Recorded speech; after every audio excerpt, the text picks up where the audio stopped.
Chapter 5 Angel of the Battlefield.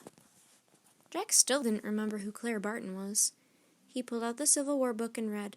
Clara Barton was a famous Civil War nurse. When she began nursing, she used her own money for her supplies. She drove a horse-drawn ambulance right onto the battlefield to help save wounded soldiers. For this reason, she became known as the Angel of the Battlefield. Jack put the book away. Then he hurried to Annie. He looked at the woman sitting in the driver's seat of the wagon. She doesn't look like an angel, Jack thought. The woman was very small. She had a plain, serious face and dark hair pulled back in a bun. She wore a long black skirt and a black jacket. In the back of her wagon were more wounded soldiers in torn, bloody uniforms. They moaned and cried out. Nurses, both men and women, were putting the wounded men on stretchers. Clara Barton wiped her forehead.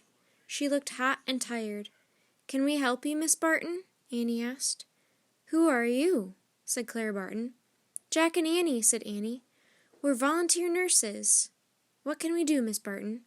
Clara Barton smiled. "First, you can call me Clara," she said. "Second, would you ride with me back toward the battlefield? There are more wounded waiting to be picked up." "Sure," said Annie. Jack didn't answer.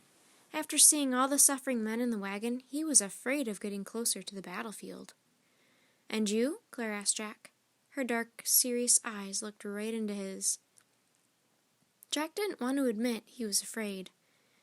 "Sure, no problem," he said.